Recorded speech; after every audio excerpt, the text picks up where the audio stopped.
Assalamualaikum warahmatullahi wabarakatuh. Senang sekali saya Fajrul Zakiani dapat menyapa kembali di video-video yang ada di Ruang Makna. Sobat Makna, bagaimana kabarnya di hari ini dan dimanapun Anda berada? Semoga saya berdoa kepada Allah Subhanahu Wa Taala, Sobat Makna diberikan kesehatan yang paripurna oleh Tuhan Yang Maha Kuasa. Dan hari ini spesial banget karena saya akan mendedikasikan video ini kepada Sobat Makna semuanya. Saya ada satu buku yang menurut saya ini sangat saya rekomendasikan bagi Sobat Makna dimanapun Sobat Makna berada untuk Assalamualaikum warahmatullahi wabarakatuh. Balik lagi bersama saya Fajrul Zakiani, masih di channel yang sama yaitu di Ruang Makna. Sobat Makna, saya berdoa kepada Allah Subhanahu Wa Taala semoga dimanapun Sobat Makna berada tetap diberikan kesehatan yang paripurna dan tetap semangat, tetap produktif walaupun pandemi kita belum selesai.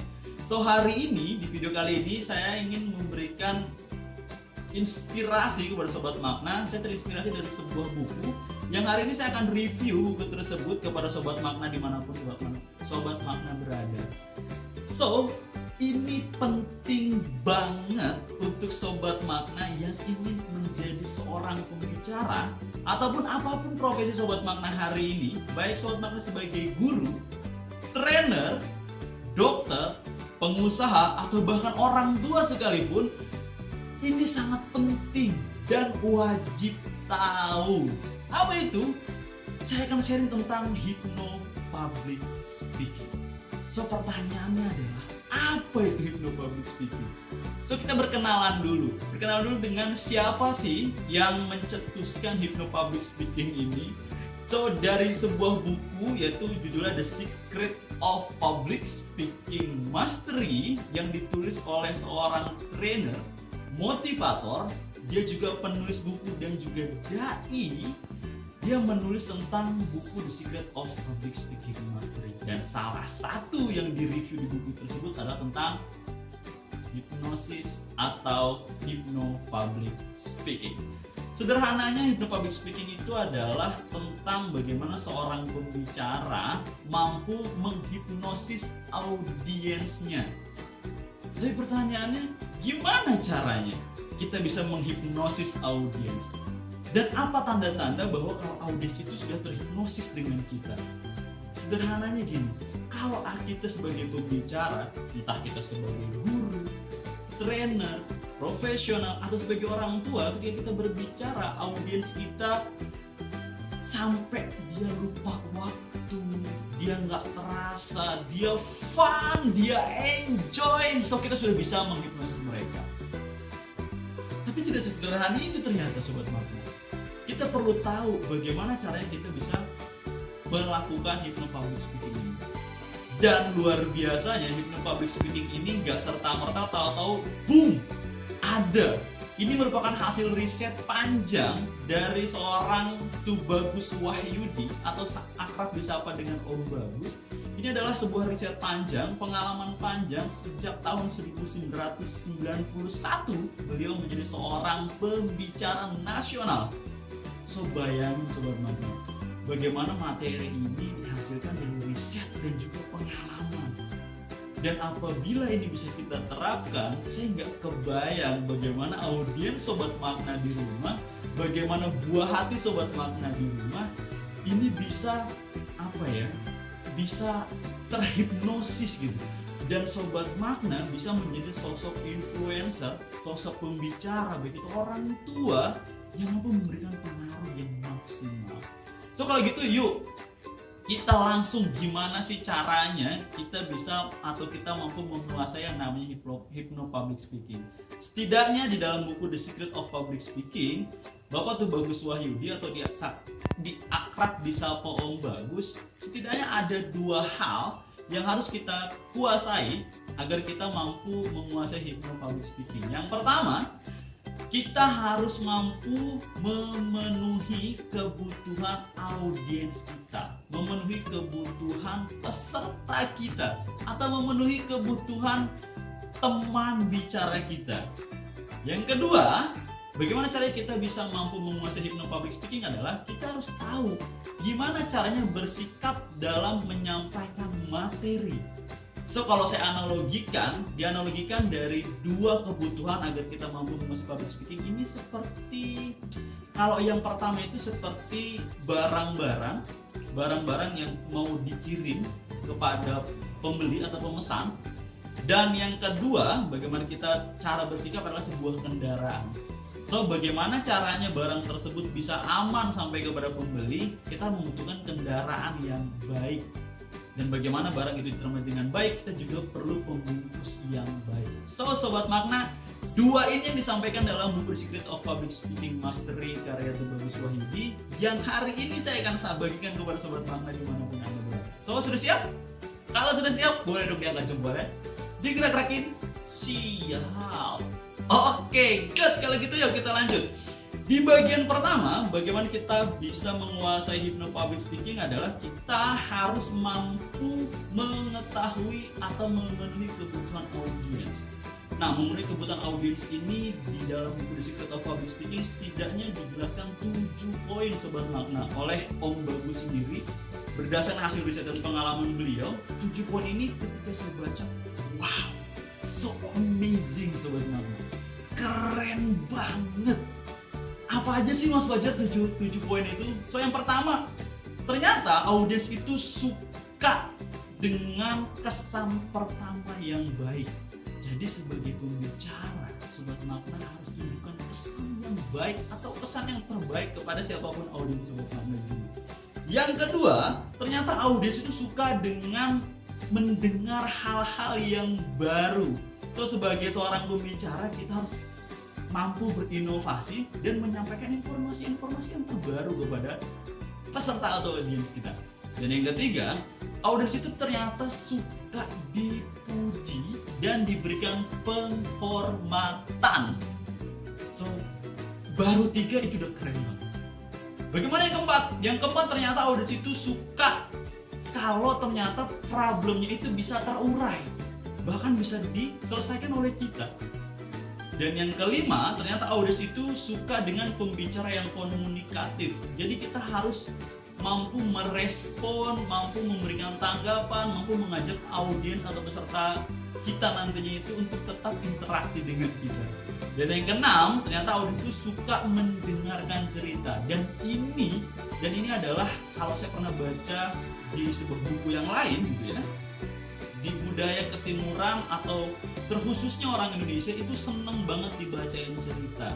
Mungkin Sobat Makna pernah punya pengalaman ketika Sobat Makna masih kecil gitu ya, kalau mau tidur biasanya hampir Sobat Makna minta sama orang tua diceritain dongeng, iya kan? So ternyata audiens itu suka banget diceritain. Dan yang ketujuh, audiens itu suka diberikan tips-tips atau bahkan hadiah-hadiah kecil. Nah, bagaimana caranya kita mampu menguasai hypno public speaking? Di bagian pertama, saya sudah jelaskan 7 poin yang ada di buku The Secret of Public Speaking. Yaitu di bagian pertama tadi kita tentang bagaimana kita mampu mengetahui kebutuhan audiens.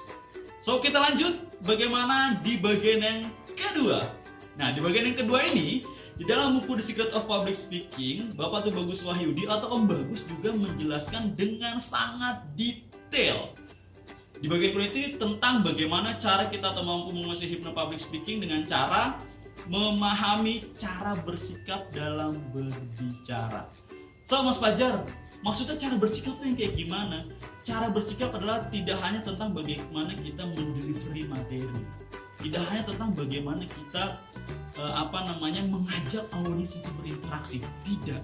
Ternyata Om Bagus memperkenalkan sebuah teknik yang bernama teknik simpati.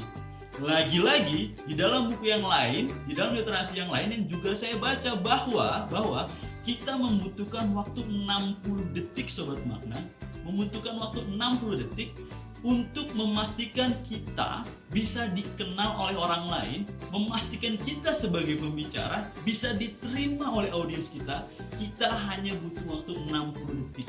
So, lewat dari 60 detik, biasanya kesempatan kita untuk bisa diterima, mendapatkan engagement dari audiens itu akan sangat sulit. Dan teknik ini sangat-sangat bekerja Sobat Makna. So, teknik simpati ini salah satu teknik yang menurut saya keren banget.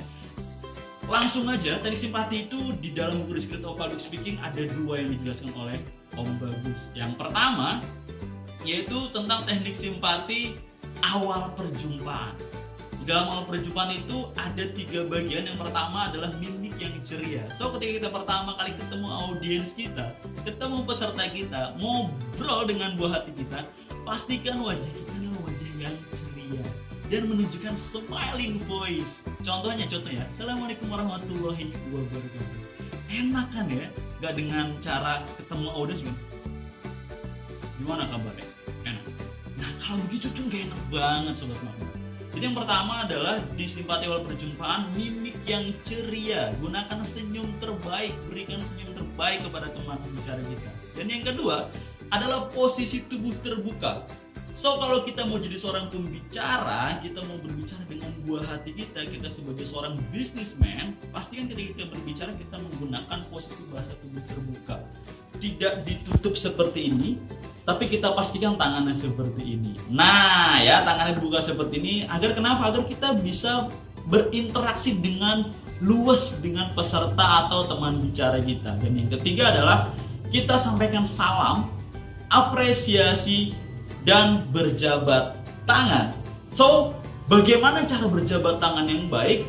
Apa tips atau trik bagaimana cara menghipnosis audiens kita dengan berjabat tangan sudah sangat jelas di dalam buku The Secret of Public Speaking. Dan yang terakhir adalah teknik simpati mirroring atau membuat keselarasan. Gimana? Keselarasan. Sip. Yang pertama adalah selaras sikap. Bagaimana kita sebagai teman bicara harus mampu menjadi kita bisa menjadi cerminan pola pikir peserta atau cerminan teman bicara kita. Yang kedua adalah selaras bahasa tubuh. Contoh misalkan kalau kita ngobrol dengan teman bicara kita yang tadinya dia seperti ini, terus tiba-tiba seperti ini. Nah, kita juga kalau bisa selaraskan kita seperti ini, lalu kita ikut di gerakan tubuh yang selanjutnya. Tapi saran saya di dalam buku ini adalah kita ketika mau berpindah gerak tubuh dari gerak tubuh pertama dengan gerak tubuh yang selanjutnya harus disertai dengan gradasi. Jadi terminal langsung pindah lagi, Enggak gitu Sobat Makna. Itu nanti terkesan kita kayak ngeledek. Jadi tetap harus ada gradasi kalau kita mau pindah, dan gradasi itu waktunya 3 detik. Jadi jangan terlalu cepat dan jangan terlalu lama. Dan yang terakhir adalah selaras suara. Selaras suara ini bagaimana kita menyamakan semaksimal mungkin menyelaraskan tone suara dari peserta kita atau dari teman bicara kita. Dan yang terpenting di menyelaraskan suara ini adalah kita mampu menyelaraskan pola pernafasan teman bicara kita. So Sobat Makna, 2 cara hypno public speaking yang menjadi salah satu bagian pembahasan dalam buku The Secret of Public Speaking. Kalau ini diterapkan oleh Sobat Makna di rumah, ini akan memberikan efek yang sangat-sangat luar biasa. So, saya sangat merekomendasikan kepada Sobat Makna dimanapun Anda berada, miliki bukunya, miliki buku The Secret of Public Speaking Mastery sekarang juga. Karena kenapa?